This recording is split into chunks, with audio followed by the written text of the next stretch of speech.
Le champion de l'esquive. Est-ce que ça vous dit quelque chose, le champion de l'esquive? Est-ce que vous connaissez dans la Bible un champion de l'esquive? Livre du prophète Jonas, chapitre 1er, versets 1 à 3. La parole de l'Éternel fut adressée à Jonas, fils d'Amithaï, en ces mots. « Lève-toi, va à Ninive, la grande ville, et crie contre elle, car sa méchanceté est montée jusqu'à moi. » Et Jonas se leva pour s'enfuir à Tarsis, loin de la face de l'Éternel. Jonas est sans doute l'un des personnages les plus emblématiques de l'Ancien Testament. Vous ignorez pas que Pinocchio, Moby Dick, tout ça, c'est un peu inspiré de l'histoire de Jonas. Son histoire ne laisse personne insensible, tellement elle met en évidence nombre de nos comportements vis-à-vis des autres, mais aussi vis-à-vis de Dieu. Ainsi, en lisant le livre de Jonas, nous pouvons trouver quantité de points communs entre lui et nous. Comme Jonas, nous avons parfois du mal à comprendre Dieu dans ses volontés.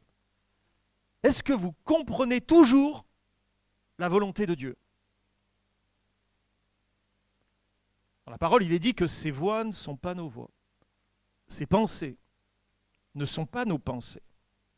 Alors oui, c'est compliqué de comprendre parfois quelle est la volonté de Dieu. Et notre première difficulté de compréhension n'est-elle pas celle qui nous conduit à nous questionner sur les raisons du choix de Dieu nous concernant? Pourquoi moi? Pourquoi tu t'es révélé à moi? Pourquoi tu m'as choisi? Pourquoi tu m'as appelé? Et en lisant attentivement l'histoire de Jonas, nous pouvons imaginer que ce prophète s'est demandé pourquoi Dieu l'avait choisi pour accomplir une telle mission. En lisant la Bible, nous pouvons constater avec perplexité que les choix de Dieu vis-à-vis de ses serviteurs semblent souvent bien étranges. Et les choix de Jésus concernant ses 12 apôtres nous paraissent peu pertinents en vue de la mission qu'il avait alors confiée. Se pourrait-il que Dieu soit un piètre directeur des ressources humaines ou alors vise des objectifs qui nous échappent? Pour quelle raison Dieu choisit-il des personnes dont les aptitudes, les qualités et les défauts semblent en déphasage complet avec la tâche ou la mission qu'il leur destine? Dieu vise en réalité deux buts bien précis. Le premier, il souhaite se glorifier en se servant des choses folles et faibles du monde pour confondre les sages et les fortes. Et il se sert des choses qu'on méprise pour confondre celles qui se croient importantes. Deuxièmement, Dieu vise aussi notre transformation. Dieu nous choisit donc pour nous faire entrer dans une mission qui nécessite la transformation de notre caractère. Dieu n'appelle pas des personnes équipées, mais il équipe ceux qu'il a appelés. C'est là toute la différence. Il souhaite se glorifier au travers de nos faiblesses, et pour accomplir ce à quoi il nous appelle, c'est lui qui va nous équiper. N'êtes-vous pas étonné de constater que Dieu parte de pas grand-chose pour accomplir son œuvre? Mais la grandeur de Dieu n'est-elle pas de faire des choses glorieuses avec ce qui paraît insignifiant? En lisant le livre de Jonas, nous réalisons que le chemin emprunté par la logique divine est toujours celui de l'amour qui conduit à la gloire de Dieu. Cependant, sur ce chemin s'accomplit aussi l'œuvre divine qui transforme la vie de ceux qui sont appelés au salut. Ainsi, le livre de Jonas, avec ce livre, nous découvrons combien il nous est difficile de suivre la volonté de Dieu, tant nous sommes lents à comprendre et rigides sur bien des points. Mais nous découvrons aussi la pédagogie, la patience et la persévérance de Dieu qui agit à notre égard Dieu est patient, n'est-ce pas, avec nous? En observant Jonas, nous découvrons un champion toute catégorie de l'esquive. Il condense à lui seul l'ensemble de toutes les facettes qui caractérisent ceux et celles qui ont fait de l'esquive un véritable mode de vie. Avant de nous pencher sur Jonas, permettez-moi de vous décrire brièvement quelques attitudes communes aux champions ou aux championnes de l'esquive. Ce sont généralement des personnes qui craignent la critique, le rejet et la désapprobation des autres. Ouais, quand je crains la critique, le rejet, la désapprobation des autres, je n'ai pas trop envie de faire, je préfère esquiver. Ce sont des personnes qui se croient incompétentes et sans attrait. Ça ne veut pas dire qu'elles le sont, mais elles croient l'être. Enfin, ce sont des personnes qui éprouvent souvent des difficultés à prendre des risques et à participer à de nouvelles activités. Elles restent comme bloquées dans le temps. Est-ce que vous vous reconnaissez dans cette description sommaire des champions ou des championnes de l'esquive? Vous l'avez compris, le but des champions de l'esquive, c'est de minimiser l'échec à tout prix. Je préfère rien faire plutôt que de vivre dans l'échec, plutôt que d'échouer une nouvelle fois. Je préfère ne rien faire. De toute façon, je ne suis pas à la hauteur.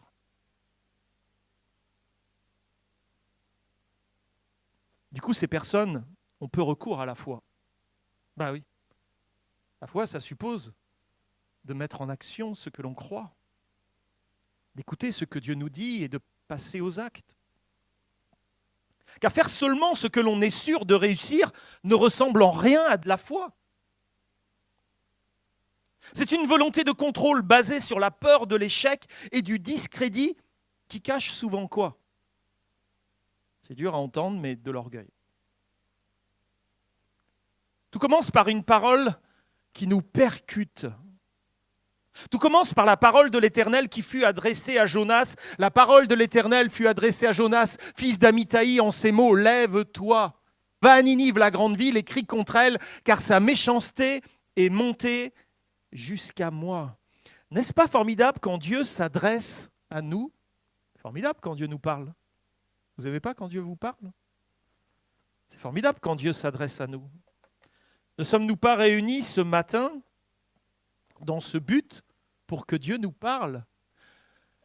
Mais on pourrait se poser la question, qui est réellement prêt à entendre Dieu lui parler pour ensuite lui obéir par des actes concrets? Entendre Dieu parler, c'est bien. Mais à votre avis, est-ce que Dieu parle si dans notre cœur on n'est pas prêt à lui obéir? On pourrait dire, demander à Dieu de nous parler, si on n'est pas prêt à lui obéir, quoi que ce soit qu'il dise, c'est un peu se moquer de Dieu.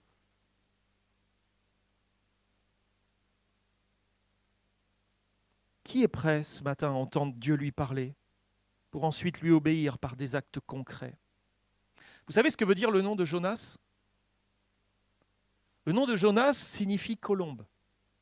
C'est beau comme nom. L'image que nous avons des colombes est qu'elles sont faibles, impuissantes, fragiles, sans défense. Face à l'adversité, leur seul espoir, c'est de s'envoler. Comme d'ailleurs va l'exprimer le psalmiste au psaume 55, versets 7 à 9. « Oh, si j'avais les ailes de la colombe, je m'envolerais et je trouverais le repos. Voici, je fuirais bien loin, j'irais séjourner au désert. Je m'échapperais en toute hâte, plus rapide que le vent impétueux, que la tempête. Si j'avais les ailes de la colombe, si j'étais une colombe, je m'envolerais et je partirais au loin. J'irais me cacher dans un coin. »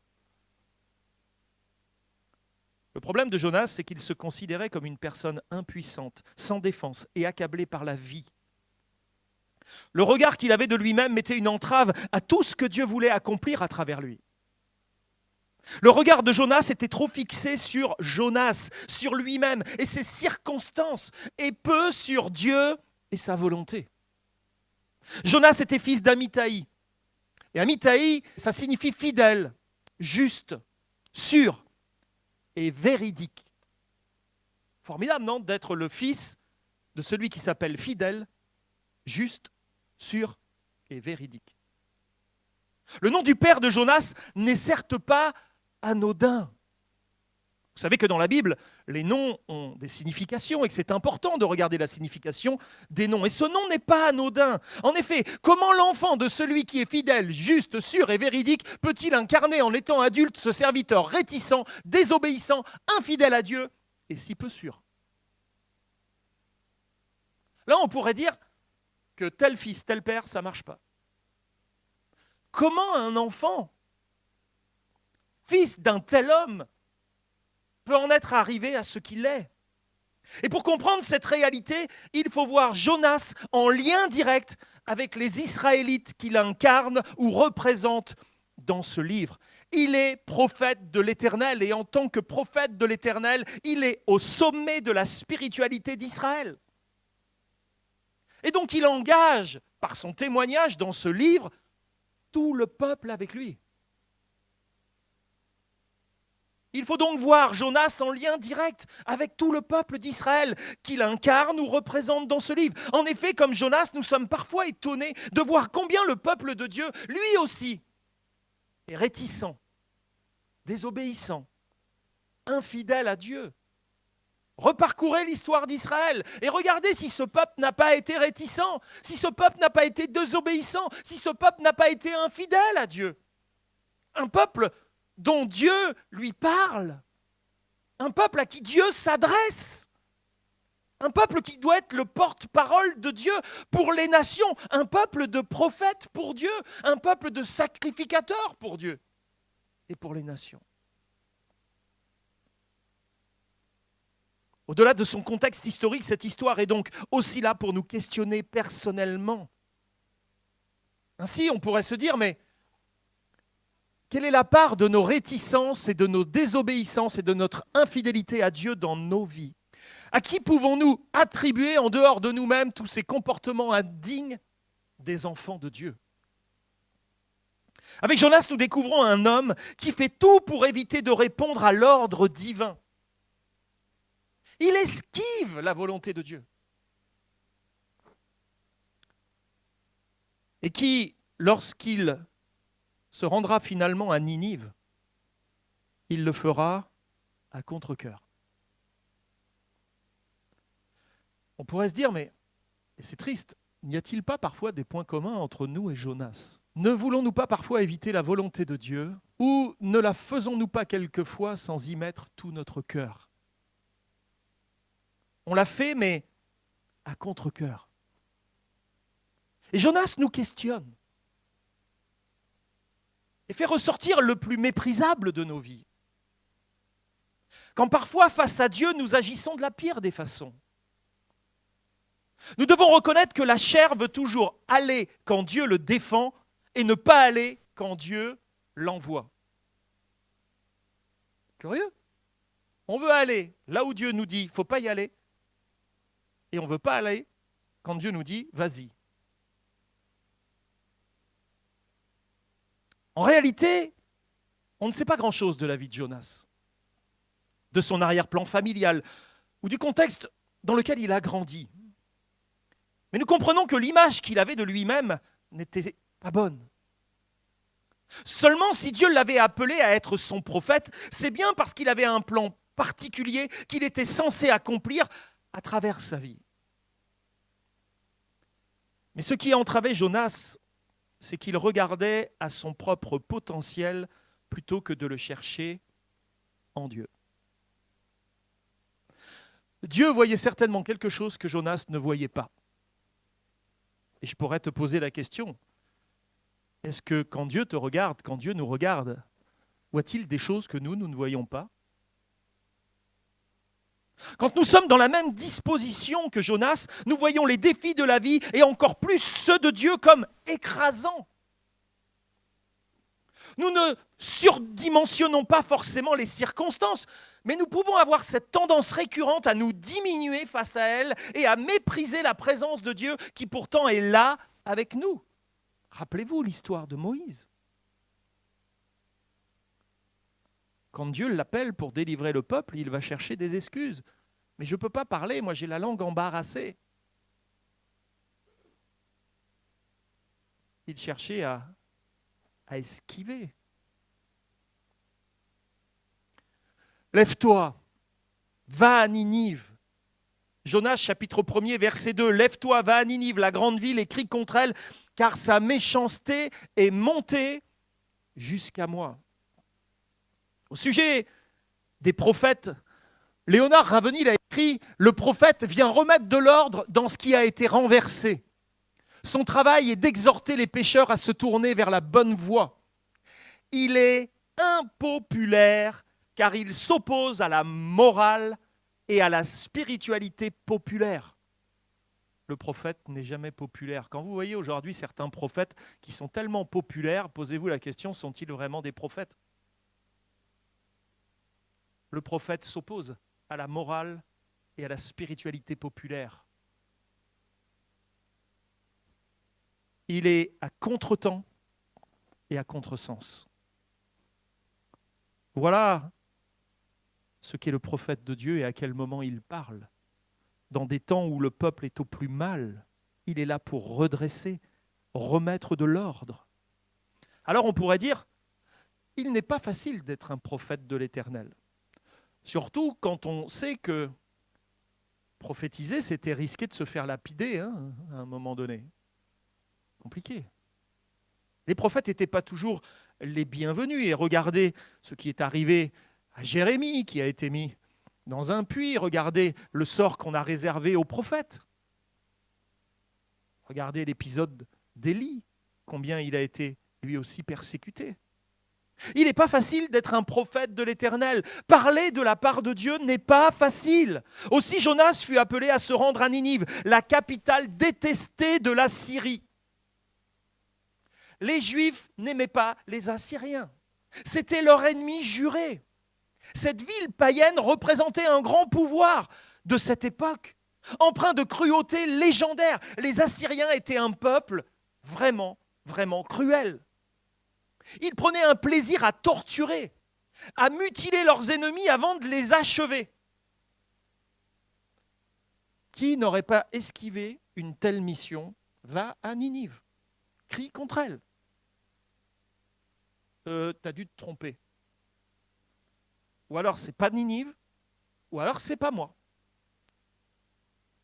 En fonction des circonstances, il ne faut pas nous pousser bien longtemps pour que nous trouvions toutes les raisons de refuser la volonté de Dieu. Il n'y a qu'à sonder nos sentiments d'incapacité pour parvenir à se déclarer forfait. Et c'est étrange d'observer combien nous nous montrons réticents à faire ce que Dieu nous demande et combien nous sommes des fois beaucoup plus prompts à accomplir une chose qui nous tient à cœur et qui nous valorisera personnellement. Dans l'esprit de Jonas, la mission divine n'avait que deux finalités possibles. Pour lui, ce n'est pas très compliqué. 1. Les Ninivites allaient se repentir et ils seraient discrédités d'avoir prophétisé une destruction qui n'arriverait pas, alors qu'il l'a souhaité au fond de son cœur comme tout le reste d'Israël aussi. 2. Les Ninivites pouvaient lui régler son compte dans les pires des conditions. Dans les deux cas, Jonas était perdant. Jonas ne voyait pas son intérêt d'aller crier contre Ninive. Dans les deux cas, il était perdant. Pour lui, c'était soit le discrédit et d'être catalogué de faux prophètes, avec le sort qu'on réservait aux faux prophètes de toute façon, soit la mort. Et tel devait être le fond de la pensée de Jonas quand il a pris l'initiative de s'embarquer pour Tarsis. Et c'est ce qui finalement arriva, comme nous pouvons le lire dans Jonas chapitre 4, versets 1 à 2. Cela déplut fort à Jonas et il fut irrité. Il implora l'Éternel et dit « Ah, Éternel, n'est-ce pas ce que je disais quand j'étais encore dans mon pays ? C'est ce que je voulais prévenir en fuyant à Tarsis. Car je savais que tu es un Dieu compatissant, miséricordieux, lent à la colère, riche en bonté et qui te repent du mal. » On voit dans la suite de l'histoire que Jonas a effectivement crié contre Ninive, que Ninive s'est repentie et que Jonas, quelque part, est un peu discrédité. Et plutôt que de se réjouir du succès de l'Éternel, le prophète se plaignit à Dieu de ce qu'il traitait les Assyriens avec patience et miséricorde. Jonas en voulait à Dieu malgré le fait qu'il avait lui-même joui à bien des égards de la miséricorde divine. La plupart du temps, nous avons beaucoup de raisons d'être reconnaissants de ce que le Seigneur soit très patient. Quand nous sommes têtus et refusons de nous repentir. Dieu est patient et par son esprit travaille notre conscience. La correction est pénible, tant pour celui qui la mérite que pour la personne qui l'inflige. Dieu ne prend pas plaisir à corriger. Il le fait par amour. C'est comme à des fils qu'il châtie, afin de nous amener à l'obéissance et aux comportements les meilleurs. La correction est pénible pour celui qui la mérite comme pour celui qui l'inflige. Dieu préfère que nous constations notre erreur, cessions de penser que nous pouvons continuer à pécher impunément et revenions sur la bonne voie. Il estime tellement notre repentance et notre communion avec lui qu'il est prêt à patienter avant de nous punir, mais tôt ou tard, si nous résistons, il doit sévir. Ça me fait toujours rire les mamans, vous savez, qui ont comme un compte à rebours avant de punir. Je compte jusqu'à 3. Puis 3, tu obéis? 2, elles font leur compte à rebours. Moi, je ne sais pas quel est le compte à rebours que Dieu a mis sur ta vie, mais à ta place, je ne tarderai pas à obéir. Revenez à Dieu sans tarder, n'attendez pas qu'il vous corrige. Quand nos yeux guident notre vie, plutôt que d'obéir à Dieu, Jonas préféra s'enfuir vers ce qui lui plaisait et s'éloigner ainsi de Dieu. Verset 3, Jonas se leva pour s'enfuir à Tarsis, loin de la face de l'Éternel. Tarsis était une terre lointaine. On pense que Tarsis, c'est en Espagne. Dans 2 Chroniques 9, 21 et dans Ésaïe 2, 12 à 16, il est expliqué que c'était une ville associée au commerce de luxe, projetant dans les esprits le désir de posséder et de contempler. Jonas céda en quelque sorte à l'amour du beau afin de fuir l'amour du bien. Il y a une différence entre l'amour du beau et l'amour du bien. En tant que chrétien, on n'est pas appelé à poursuivre l'amour du beau. On est appelé à vivre au cœur de l'amour du bien. Et Jonas part dans la direction du beau, et pour cela il délaisse le bien. Il cherchait à occuper son esprit en remplissant ses regards de choses belles et attractives pour se détacher de ce qu'il savait être la volonté de Dieu. Jonas cherchait à se divertir. Et le christianisme est clair sur le fait de devoir considérer notre état pour réaliser notre besoin du Sauveur. En nous divertissant, nous tentons humainement de combler les vides de nos vies et luttons ainsi contre la nécessaire révélation de celui qui remplit tout en tous. Je cherche à me remplir de ce que je ne laisse pas Dieu remplir. Quelle terrible esquive, n'est-ce pas, que celle du divertissement, qui nous fait fuir la volonté de Dieu au lieu d'aller nous y réfugier. En voulant esquiver Dieu et sa volonté, Jonas descendit à Jaffo. Vous savez ce que ça veut dire, Jaffo? Ça veut dire belle. Tiens, celui qui poursuit le beau arrive dans la ville qui s'appelle Belle. Une fois de plus, Jonas semblait chercher ce qui attire les yeux. Verset 3, Jonas descendit à Jaffo. Il y trouva un navire qui allait à Tarsis. Il paya le prix du transport et s'embarqua pour aller avec les passagers à Tarsis, loin de la face de l'Éternel. Le champion de l'esquive était prêt à payer pour parvenir à ses fins. Il était si déterminé à fuir sa mission qu'il déboursa une fortune pour y échapper. Le texte hébreu écrit qu'il paya son prix. C'est-à-dire qu'il avait loué le bateau tout entier. Il n'a pas juste payé son billet. Il a payé tout le bateau. Il a affrété littéralement le bateau. Vous voyez le prix là pour affréter un bateau? Il a loué le bateau tout entier. À cette époque, en plus, il était coutume de payer à la fin du voyage. au moment du débarquement. Mais son désir de fuir était si intense qu'il s'acquitta du prix du voyage avant même le départ. C'est vous dire s'il avait envie de s'en aller. Ceux qui cherchent à fuir la volonté de Dieu trouvent toujours les moyens de le faire. Toujours. Et s'ils le peuvent, ils essaieront même d'entraîner d'autres personnes dans leur galère. Réalisons que de vouloir esquiver la volonté de Dieu comporte toujours un prix à payer. Toujours.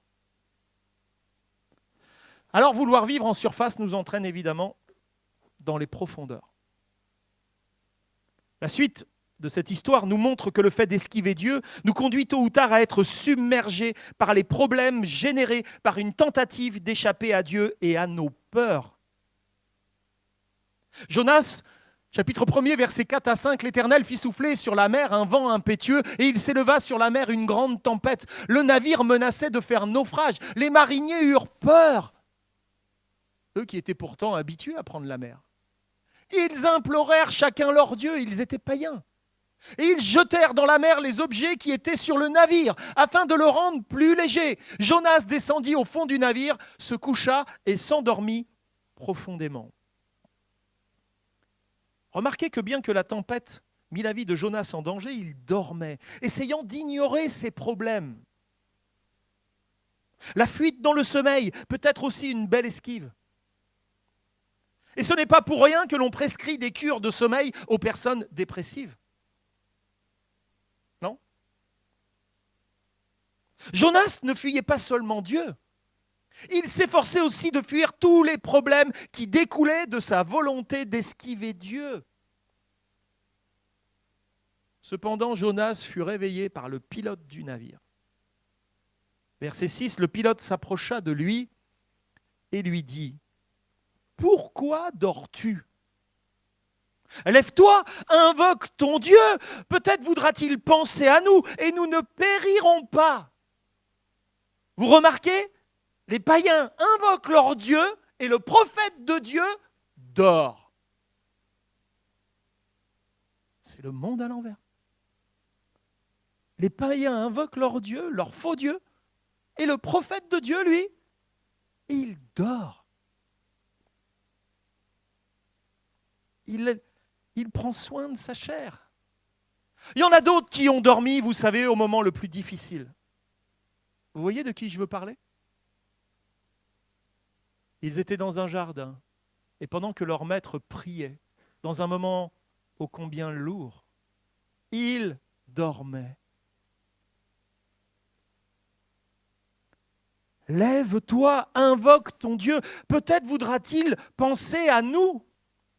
Et nous ne périrons pas. Et c'est le deuxième lève-toi du livre de Jonas. Avez-vous déjà été réveillé par des personnes qui constataient que la destruction menaçait votre vie et qui étaient concernées de près par tout ce qui vous affectait ? Un champion de l'esquive entraîne toujours d'autres avec lui dans sa fuite dangereuse. À travers Jonas et les marins du bateau, nous constatons combien nos problèmes peuvent affecter et menacer toutes les personnes qui nous entourent.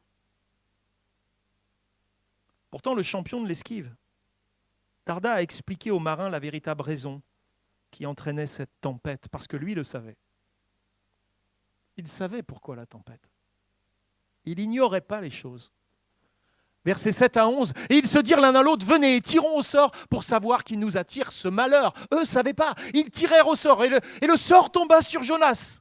Alors ils lui dirent, dis-nous qui nous attire ce malheur, quelles sont tes affaires et d'où viens-tu, quel est ton pays et de quel peuple es-tu ? Il leur répondit, je suis hébreu et je crains l'Éternel. Drôle de manière de le craindre. Le Dieu des cieux qui a fait la mer et la terre. Et ces hommes eurent une grande frayeur et ils lui dirent, pourquoi as-tu fait cela ?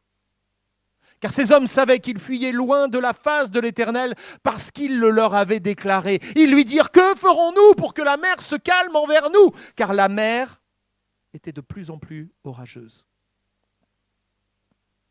Jonas tenta d'esquiver toutes les tentatives des autres pour l'aider. Et il ne se tourna vers Dieu que pour sortir de cette situation. Nous constatons tristement que la dernière chose que les champions de l'esquive veulent faire, c'est de faire appel à Dieu. Ils préfèrent le blâmer et ne voir en lui qu'une source de frustration. Dieu ne veut pas le meilleur pour moi, il veut le pire. Regarde où il veut m'envoyer. Et il faut bien souvent que Dieu provoque des tempêtes dans nos vies pour que nous prenions conscience de notre état et de nos comportements. Mais cela n'est pas toujours suffisant pour que nous nous repentions et que nous acceptions sa volonté. Alors, lorsque toutes les tentatives d'aide échouent, il n'est pas rare que l'abandon des autres arrive comme un point final à notre fuite en avant. Que pouvaient faire les marins pour lui ? Que devons-nous faire pour que la mer se calme ? Jonas, chapitre 1, verset 12 à 15, il leur répondit « Prenez-moi, jetez-moi dans la mer et la mer se calmera envers vous, car je sais que c'est moi qui attire sur vous cette grande tempête. » Ces hommes ramaient pour gagner la terre, mais ils ne le purent, parce que la mer s'agitait toujours plus contre eux. C'est pas normal, les marins jetteront jamais quelqu'un par-dessus bord. La seule chose que craignent des marins, c'est qu'un passager ou un marin tombe par-dessus bord. C'est pas naturel pour eux de jeter les gens par-dessus bord. Alors ils essayent par tous les moyens, ils rament. Alors ils invoquèrent l'Éternel, ils invoquent plus leur Dieu.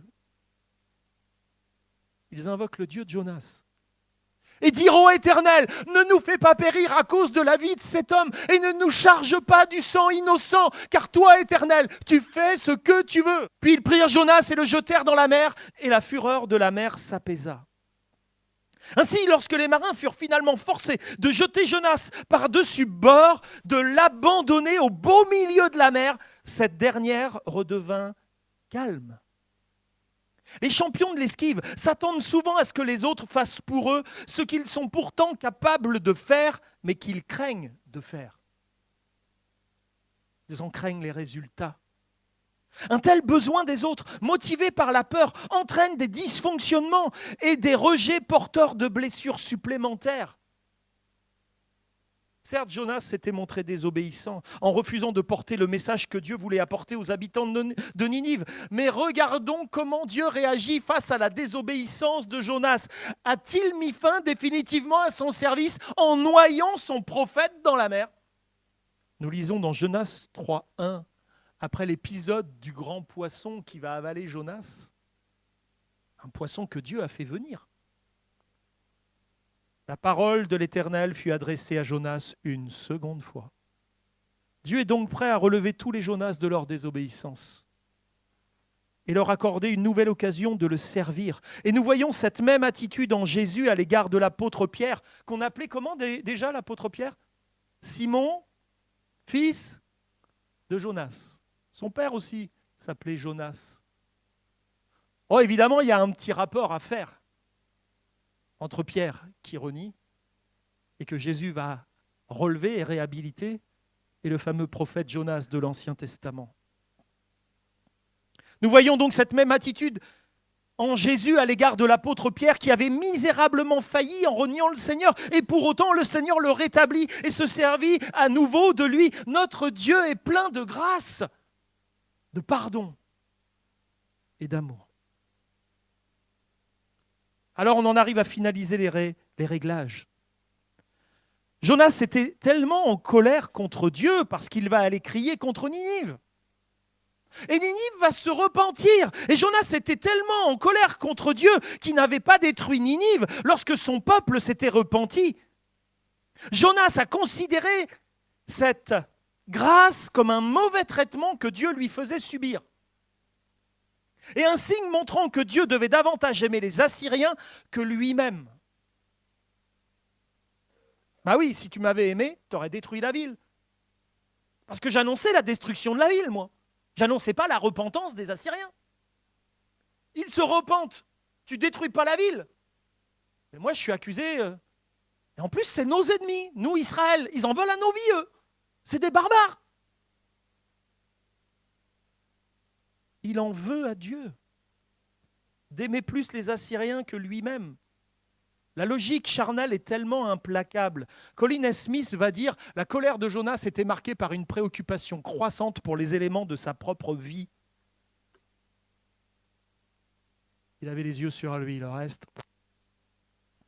Jonas se disait que si Dieu avait épargné les Ninivites, les Juifs pourraient penser qu'il était un faux prophète, puisqu'il avait prophétisé que dans 40 jours, la ville serait détruite. Jonas se souciait moins des 120 000 habitants de Ninive que de sa propre réputation. Réalisons que comme Jonas, nous sommes encore bien trop souvent dans une position égocentrique de la foi. Comment pouvons-nous servir Dieu et proclamer sa parole alors que nous sommes plus préoccupés par nous-mêmes que par Dieu et sa volonté? Cherchez, premièrement, le royaume des cieux et la justice de Dieu, et toutes ces choses vous seront données par-dessus, se traduit parfois dans nos têtes par chercher, premièrement, à établir votre volonté personnelle et les injustices dont vous êtes victime, et servez-vous de Dieu et des autres pour y parvenir. Vous voyez la différence entre le premier et le deuxième? Vivre au sein d'une telle pitié de soi et s'imaginer que Dieu et les autres doivent nous prouver qu'ils nous aiment par des actes que nous sommes censés accomplir nous-mêmes, c'est tenter de les manipuler. Les contrariétés qui prennent la forme de catastrophes ne doivent pas justifier nos débordements émotionnels. Pourtant, on lit que tout cela déplut fort à Jonas et il fut irrité. Irrité, ça veut dire débordement émotionnel? Ah oui. Jonas était tellement en colère contre Dieu qui avait épargné les Ninivites qu'il demanda à quoi? Il demanda à Dieu de le tuer. Verset 3 du chapitre 4. Maintenant, Éternel, prends-moi donc la vie, car la mort m'est préférable à la vie. Ah, il est au bout de sa life, Jonas. 120 000 personnes se repentent, crient vers Dieu, et lui, il est au bout de sa vie, quoi.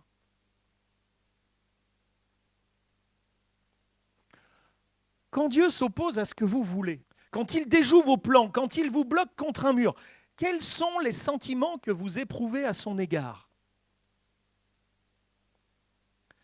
Versets 5 et 6. Et Jonas sortit de la ville et s'assit à l'orient de la ville. Là, il se fit une cabane et s'y tint à l'ombre jusqu'à ce qu'il vît ce qui arriverait dans la ville. Il attend. L'Éternel Dieu fit croître un ricin qui s'éleva au-dessus de Jonas pour donner de l'ombre sur sa tête et pour lui ôter son irritation. Jonas éprouva une grande joie à cause de ce ricin. Ah, il est plein de joie.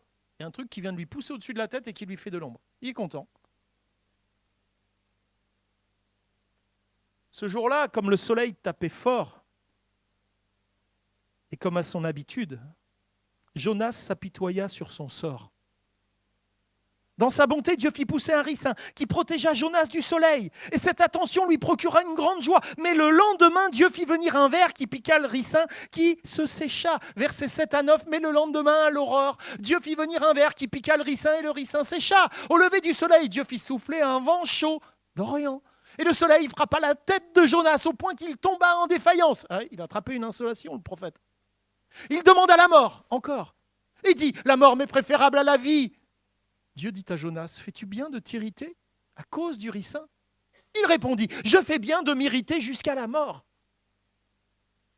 À cause de ce ver, Jonas fut tellement en colère qu'il réclama encore la mort. Sa colère semblait être justifiée à ses yeux et il s'attendait à ce que Dieu fasse pour lui ce qu'il était incapable de faire pour lui-même. Tu viens de te construire une cabane, rentre dans ta cabane.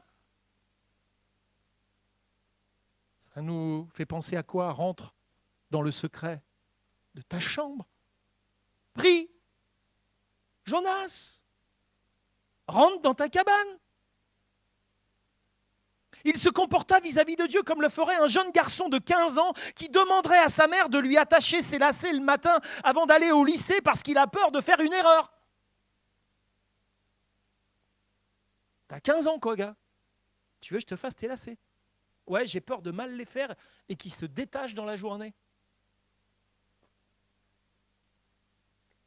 Il restait encore des réglages à effectuer dans la vie de Jonas, comme il en reste encore beaucoup à réaliser dans chacune de nos vies. Alors j'aimerais conclure. Dieu ira jusqu'au bout. Est-ce que toi, tu es prêt? À travers cette histoire, nous devons réaliser que pour aider les champions de l'esquive, il faut refuser de faire à leur place ce qu'ils peuvent faire eux-mêmes. Il y a un texte d'ailleurs qui est étonnant de Paul dans l'Épître aux Galates, chapitre 6, versets 2 à 5. Le texte commence par « Portez les fardeaux les uns des autres ».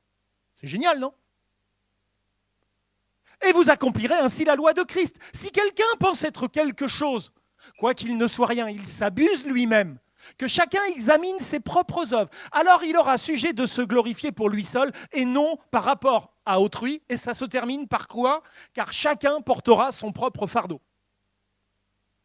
Au début, ça dit porter les fardeaux les uns des autres. Et à la fin, ça dit que chacun porte son propre fardeau. Vous réfléchirez à ce que ça veut dire? Tant que l'on permet aux champions de l'esquive de ne pas faire face à leurs propres conséquences, ils ne seront pas motivés pour affronter leurs peurs et faire face à leurs problèmes. Ainsi, comme pour Jonas, Dieu souhaite nous conduire à la repentance. Et il a sans doute quelques tempêtes en préparation pour nous y amener. Une fois engloutis dans nos problèmes comme Jonas dans la mer et au cœur du poisson, nous devons arriver au point crucial, perdre tout espoir, d'obtenir la satisfaction à nos besoins grâce à nos manipulations de Dieu et des autres. Comment je peux utiliser Dieu et comment je peux utiliser les autres? Comment je peux les manipuler pour arriver à mes fins? C'est à ce stade ultime que nous nous tournerons désespérément vers Dieu pour obtenir son aide et que nous reconnaîtrons que nous devons mourir à notre égoïsme et que nous devons faire confiance à Jésus qui est la réponse à tous nos problèmes et à tous nos dysfonctionnements. Avez-vous réalisé que Jésus a pris la place de tous les Jonas que nous sommes? La Bible dit que les 3 jours et les 3 nuits de Jonas dans le poisson sont un type de la mort et de la résurrection de Jésus. Dans Matthieu chapitre 12, verset 40, « Car de même que Jonas fut 3 jours et 3 nuits dans le ventre du grand poisson, de même le Fils de l'homme sera 3 jours et 3 nuits dans le sein de la terre. » Et nous devons impérativement apprendre à faire confiance au Seigneur pour tous nos besoins. Et nous devons être prêts à mourir à nous-mêmes, y compris à accepter de ne pas être satisfaits comme nous l'espérions tant. Nos peurs se dissiperont si nous apprenons à ne compter que sur la provision du Christ au lieu de compter sur nos capacités à manipuler Dieu et les autres. Allant même jusqu'à dire « je ne suis pas capable ». Trouve quelqu'un d'autre. Comme Jonas, nous devons apprendre à appeler Dieu à l'aide. Et cela est différent de manipuler Dieu comme il nous arrive parfois de le faire dans la prière. Vous priez, mais vous priez mal. Ah bon? Oui, dans le but de satisfaire vos désirs. C'est manipuler Dieu. Comme Jonas, appelez-vous Dieu à l'aide seulement quand vous êtes à court d'options. Chapitre 2, verset 1, Jonas dans le ventre du poisson pria l'Éternel son Dieu. Dans le bateau, il ne prie pas, mais alors dans le poisson, il prie, parce que là, le gars, il est mal pris, quoi. Je prie Dieu vraiment quand je suis au bout de toutes mes possibilités. Réfléchissez où Jonas a dû en arriver avant de se rendre compte que sans Dieu, ses propres tentatives étaient vaines. Tant qu'il n'était pas disposé à faire sa part et à faire confiance à Dieu, Dieu ne l'a pas délivré. Ceux qui s'attachent à toutes les tentatives infructueuses de régler par eux-mêmes leurs problèmes éloignent d'eux la miséricorde divine. Et Jonas devait prendre conscience que Dieu était avec lui et être reconnaissant pour tout ce qu'il avait fait pour lui et ainsi être prêt à lui obéir inconditionnellement.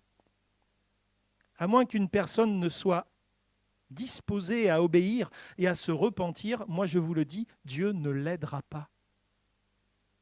Quand Jonas s'est repenti, c'est alors que le poisson l'a vomi sur la terre. Ensuite, Jonas a dû retourner à Ninive et faire exactement ce que Dieu lui avait dit de faire. Tout ça pour ça. De la même manière, nous devons aussi faire face à nos peurs et compter sur Dieu en réalisant que sa volonté est de loin préférable à la nôtre. Nous devons apprendre à parler avec foi et ne rien dire que Dieu ne dit pas par des discours intérieurs négatifs. Nous proclamons plutôt le pire de ce qui pourrait nous arriver que le meilleur. Non? C'est ainsi que notre foi s'édifiera et grandira si nous proclamons ce que Dieu nous dit et que nous nous interdisons de dire ce qu'il ne dit pas. Le problème, c'est qu'on ne dit pas ce que Dieu dit, mais on n'arrête pas de dire ce qu'il ne dit pas. On confesse les difficultés dans nos vies, voire même on les anticipe. Écrivez directement une lettre au diable de ce qu'il a à faire. Il n'a plus besoin de réfléchir, lui. Confesse ta foi en Dieu, dans le fait que Dieu t'aime. Oui, tu n'auras peut-être pas tout ce que tu veux, tout ce que tu désires. Dieu n'est pas là pour te donner tout ce que tu désires. Il est là pour accomplir sa volonté est de loin le meilleur pour toi. Si nous confessons ce que Dieu dit, c'est ainsi que notre foi s'édifiera et grandira en se reposant sur la parole de Dieu et en la mettant en pratique. Proverbe 21, 23, celui qui veille sur sa bouche et sur sa langue préserve son âme des angoisses. Veille sur ta bouche et sur ta langue. Ça va t'éviter beaucoup d'angoisses. Comme Jonas. Nos progrès ne seront peut-être pas fulgurants, mais nous devons malgré tout persévérer dans la foi et dans la volonté de Dieu. Dieu prépara un ver pour parfaire la formation de son prophète. Il ordonna au ver de détruire le ricin qui représentait la provision divine et alimentait la joie émotionnelle de son serviteur. Et si Jonas avait réagi dans de bonnes circonstances, il retrouva ses mauvais comportements lorsque les circonstances redevinrent défavorables à ses yeux. Il devait apprendre à faire face aux circonstances négatives sans avoir recours à son habituelle mentalité de victime. Il est content quand Dieu le bénit, mais alors il ne voit pas que Dieu a envoyé un ver et que le ricin a séché, et là il se remet en victime et il s'irrite à nouveau. Les difficultés de la vie ne sont pas une preuve que Dieu ne nous aime pas, mais plutôt le signe de sa volonté à poursuivre notre formation parce qu'il nous aime. Et la victoire finale se manifeste lorsque nous ne doutons plus de l'amour de Dieu, quelles que soient nos circonstances, nos échecs ou nos succès.